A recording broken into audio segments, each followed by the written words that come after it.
Hi, everybody, and welcome back for another chapter of Sri Nisargadatta Maharaj's I Am That. And today we will be looking at chapter 37.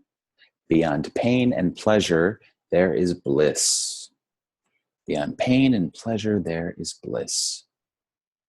Maharaj says, you must realize, first of all, that you are the proof of everything, including yourself. None can prove your existence, because his existence must be confirmed by you first. Your being and knowing you owe nobody. Remember, you are entirely on your own. You do not come from somewhere. You do not go anywhere. You are timeless being and awareness.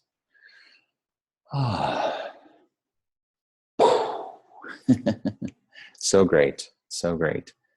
Your being and knowing you owe nobody. Remember, you are entirely on your own. Alone, all one. Not lonely, though, but alone and all one. You do not come from somewhere. You do not come from somewhere. You do not emerge. You do not go anywhere. You do not disappear.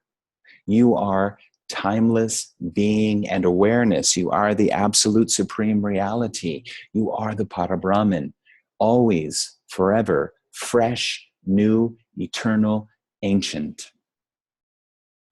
Birthless, deathless, spaceless, space-like, formless, vast awareness. The entire universe is floating in your heart.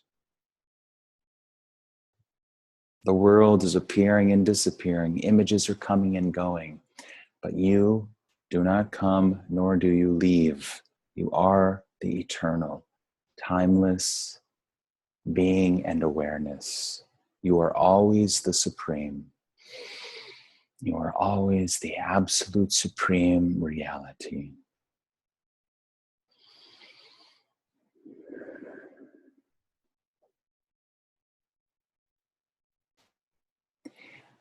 There is a basic difference between us. You know the real, while I know only the workings of the mind. Therefore, what you say is one thing. What I hear is another. What you say is true. What I understand is false, though the words are the same. There is a gap between us. How to close the gap?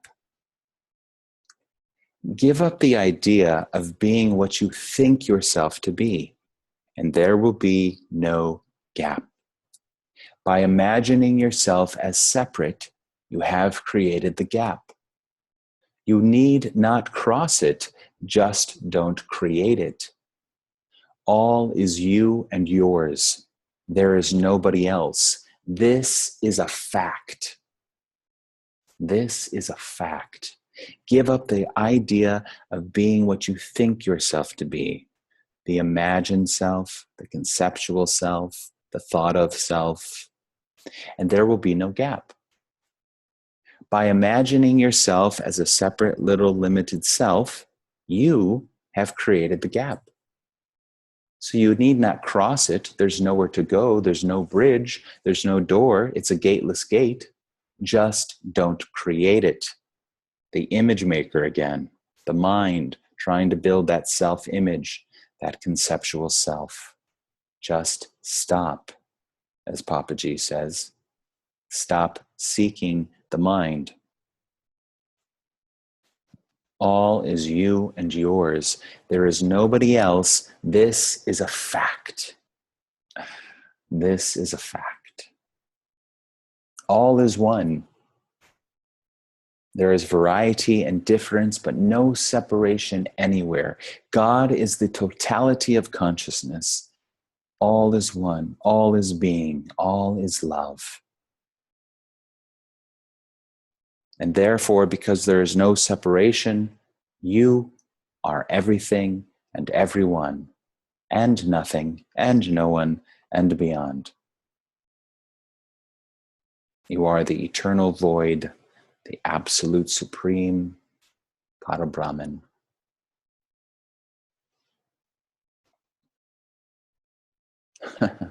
How strange. The very same words which to you are true, to me are false. There is nobody else. How obviously untrue. Let them be true or untrue. Words don't matter. What matters is the idea you have of yourself, for it blocks you. Give it up. So simple, and yet maybe not that easy. What matters is the idea you have of yourself, for it blocks you. Give it up. Give it up. Give it to God. Give it to God. And let Him dissolve it in His great love. From early childhood, I was taught to think that I am limited to my name and shape. A mere statement to the contrary will not erase the mental groove. A regular brainwashing is needed if at all it can be done. Groove, neural pathways, it's true. This is why partly we can say our thinking is very important, because we are creating these neural pathways. We are conditioning and reconditioning the conditioning.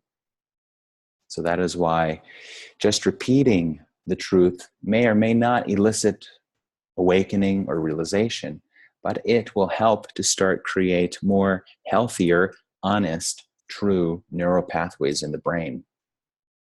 So 2 + 2 is 4 or 2 + 2 is 5? Which one do you want to keep on repeating in your brain? As Byron Katie says, we suffer because we believe stressful thoughts. We suffer because we believe thoughts which simply aren't true. Nisargadatta says, you call it brainwashing. I call it yoga, leveling up all the mental ruts. You must not be compelled to think the same thoughts again and again. Move on. For any of you out there, for any of us who have ruminated, just obsessed about the same thoughts over and over again, he's saying, be done with it. Move on. Let go of the past. Let go of the future. Let go of all thoughts. Let go of all concepts. You don't need thoughts and concepts in order to be what you cannot not be. Easier said than done. Don't be childish. Easier to change than to suffer. Grow out of your childishness. That is all. Don't be childish. Easier to change than to suffer. Grow out of your childishness. That is all. Such things are not done, they happen. Everything happens all the time, but you must be ready for it. Readiness is ripeness. You do not see the real because your mind is not ready for it. You must be ready for it. So how can you prepare the mind? How can you make the mind ready and ripe for reality? If reality is my real nature, how can I ever be unready? Good questions, huh? Unready means afraid. You are afraid of what you are. Your destination is the whole, but you are afraid that you will lose your tiny little identity.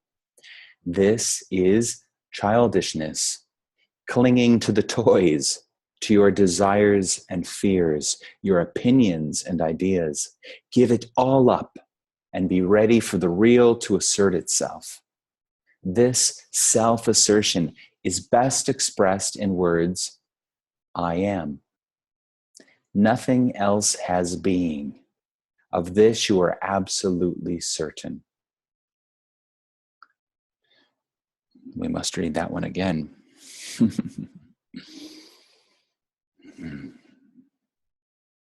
Listen, remember, ponder.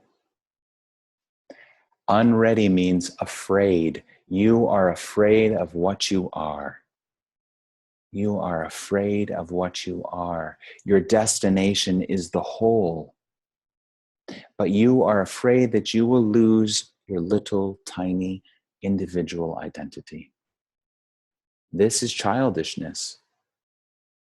Clinging to the toys, clinging to your desires and fears. your opinions and ideas, clinging to the self-image. Give it all up. Surrender it to God, surrender it to the Parabrahman, and be ready for the real to assert itself. I am ready. This self-assertion is best expressed in words, I am. I am. I exist. I am aware. Nothing else has being. Of this you are absolutely certain.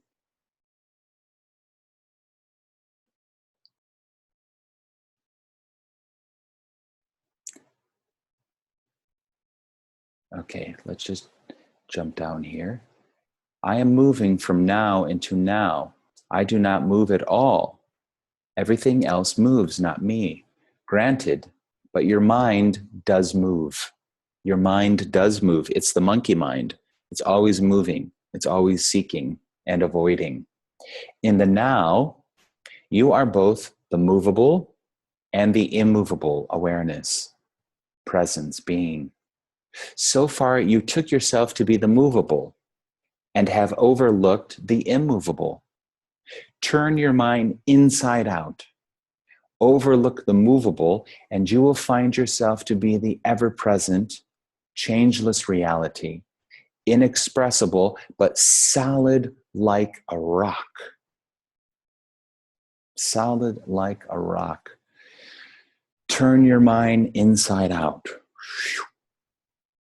Overlook the movable, and you will find yourself to be the ever-present, changeless reality, inexpressible, but solid like a rock, real, really real, absolutely real.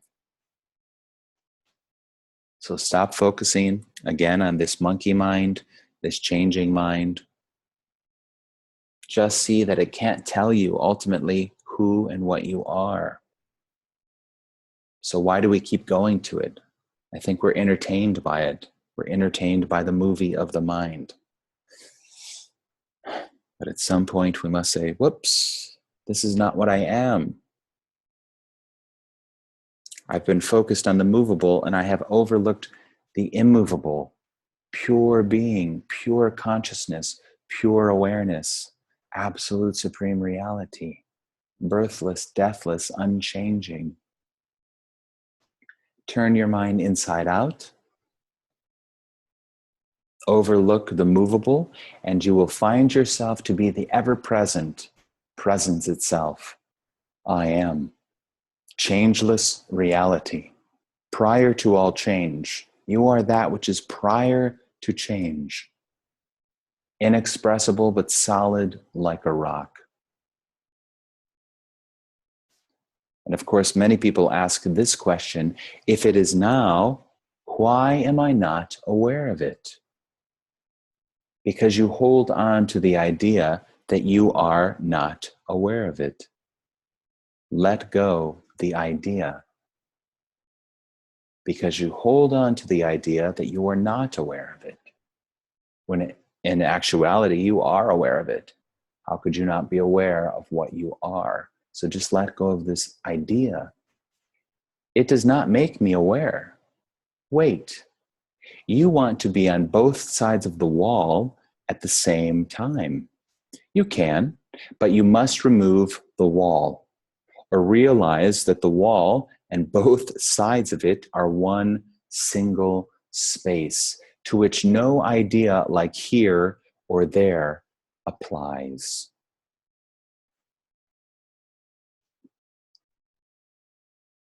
One single space. There is ultimately not an inside and an outside. There's only one single space. There is no here and there. There's only one single space.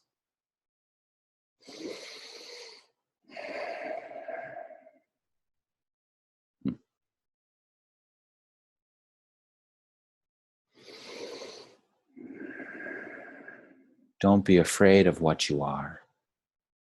Don't play life small.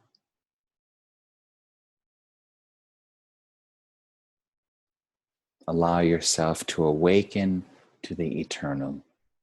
Awaken to the eternal. This one single space. This room is full of space. And if I look out the window, I see more space. The space is the context. And all of these little objects are the content. One single space. One single space. One life. One presence. One consciousness. One awareness. One God. One reality.